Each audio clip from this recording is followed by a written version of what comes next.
Welcome to Courage Haven. ASMR traffic. Hey, get it. So I got a new brush. And it wasn't about the brush, it really wasn't. It's just that, like, I don't care if it was like a pencil, You ask, I'm a southern kind of mindset there as far as things like that go. And, just like, if you steal something small, what else have you stole that I haven't realized? But, that's neither here or there. And I got my little coffee cup. It says, I am grateful to have you as my mom. How many people can read backwards? Like, if I put this up there, see, in the camera, to me, it's backwards. I can't always read backwards. Like, if you wrote on a mirror and then go inside and see, like, on a window and inside is, like, back. Yeah, I can't. Sometimes, I don't know. I've gotten pretty lucky with reading backwards. But, I'm not an expert at it. So I guess the intros are out now. And, so, this video is going to be a recognition video. Yeah, I got another one at you. And I don't do recognition videos or celeb recognition videos for clout. If somebody, I don't care how much you're worth or whatever, or your status. If you've been working hard at something and really busting tail and trying to accomplish a goal or something like that, then, and I see it, and I see, your fight and your struggle and stuff, like, through the videos and stuff you post about it or whatnot, then yeah, I probably will, bring awareness to it and say, hey, that's freaking awesome, dude. But with that said, did my makeup. I watched JellyRoll's video on YouTube about his weight journey, and let me tell you, that about broke me down.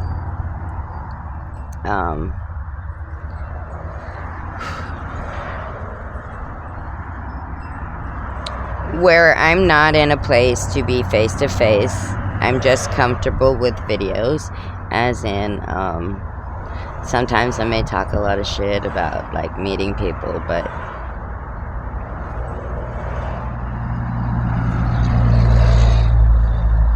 I keep myself boxed in, I guess. And it's freaking scary meeting new people. It really, really, really is. So I'm comfortable with videos without direct feed, basically.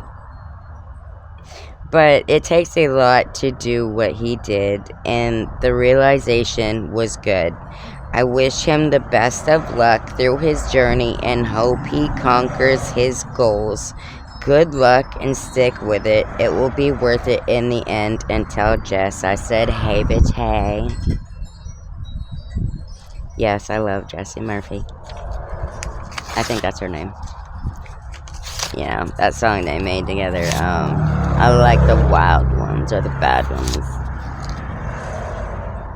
Yes. That's my jam. But, yeah, I remember watching him when he first started out and, in the country. Quote me if I'm wrong. I think he did some tidbits with the Lags and Boondock Boys or Boondocks, and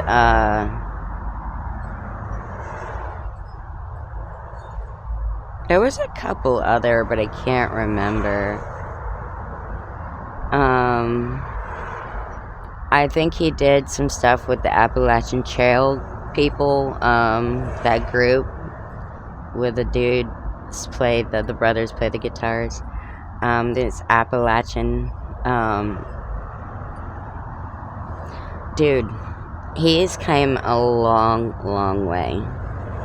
And to see him now and see how much, like, I've watched, I didn't see, like, all his videos on his struggle and his journey and stuff, but I watched a fair, decent amount, you know, to know that, like, his breakdowns and the song where he was in that field and he was in that little motorhome talking, singing about drinking and stuff. And, just basically coming to the realization that, like, any day could be, you know, my last. And, you know, when I'm listening to songs, like, what I tell my husband, you know, I'm like, you know, it's not the song, or maybe if you don't like the singer, but you like the song, it's usually all about the lyrics.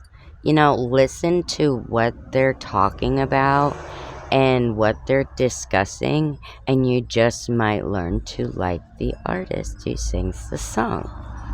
And that's where I am. I listen to the lyrics. You know, I watch body language and expressions, and they're just putting their everything into what they're doing and into their craft. And that right there is what it's all about.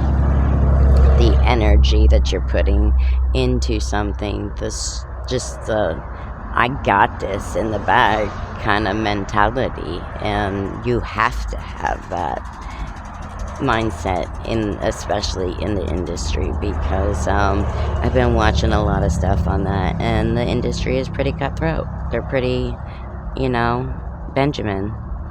So it's a dog world. For sure, it's a dog world. And you know, you get your goods and your bads with anything you do or anything you come across, or, you know, or any venture that you try to do. You're always, you know, there was always that phrase that I grew up with that was kind of went by. It was like, I always told myself after all the tears and yelling and screaming at the top of my lungs just to let out frustrations, that, like, it's just like, one, what don't kill you make you stronger. I'm definitely one living proof of that. And two, you gotta take it with stride, because not everybody's gonna like you, not everybody's gonna hate you, and you gotta be okay with that, because you gotta be in that mentality that, like, you care what people think, the right people, but at the same time, you don't give a flying fuck what somebody got to say about you, especially if their facts ain't adding up, you know, or they're coming off hella sus. There's means to question there. You know, I kind of flipped off, because now a lot of people are like, it's a brush, or it's a handful of razors, and no, bish, I haven't even fully grasped. Like, I haven't even fully, like, my husband would say she was in our closet for a while. I don't know. She would say, trying to get something, or trying to find something, and I hope to God she didn't take nothing that has sentimental value to it, because that will make me cry, because, as everybody knows, things that have sentimental value are irreplaceable.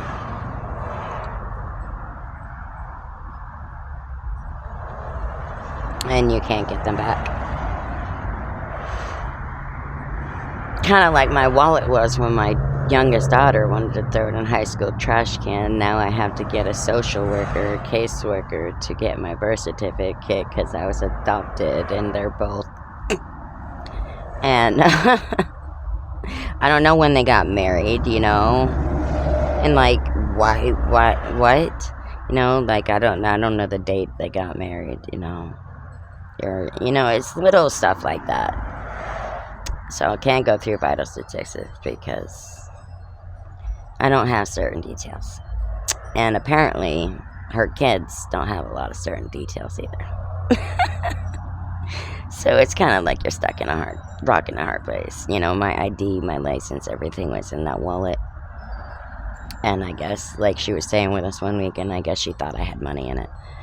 And if you found out I didn't, why didn't you just put it back in my purse? Because you would have saved me so much heartache and tears and frustration and just lack of ambition.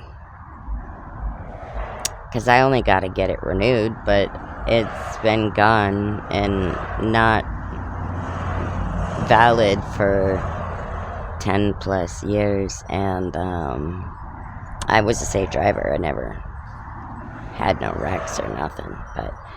And then I got a $20 fixed late fee, but whatever, that's nothing. It's like $90-something. I got it, and I will get it. But I just wanted to make a Courage Haven video. I just got done making a Divas Den video, so that will be on the channel also, or on the TT also, with this one, because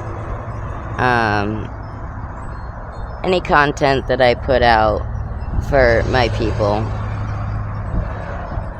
I show it as, you know, raw. I don't edit these videos or anything like that. Sometimes I might edit my live stream if I kind of drink and go buck wild. And I don't mean that. I mean that, like, mood-wise. I get kind of savage. And then I'll be like, cut out. Okay, we'll post this part of it. And I don't know, I'm gonna have to start using my DU recorder when I go live, because that way I can catch the conversations. I like it to where when I go live, I like to see the conversations, like when I watch my video back. And I think you can see the conversations on, it's kind of a friend of mine that's walking by, but I'm trying to do a video right now. But I'm gonna have to start using my DU recorder so that I can capture conversations. But this is gonna be kind of a short video because I'm actually watching Tea Time with Raven and Miranda. I just watched the celebrity contract ones, so thank you for tuning in, and until next time, peace out.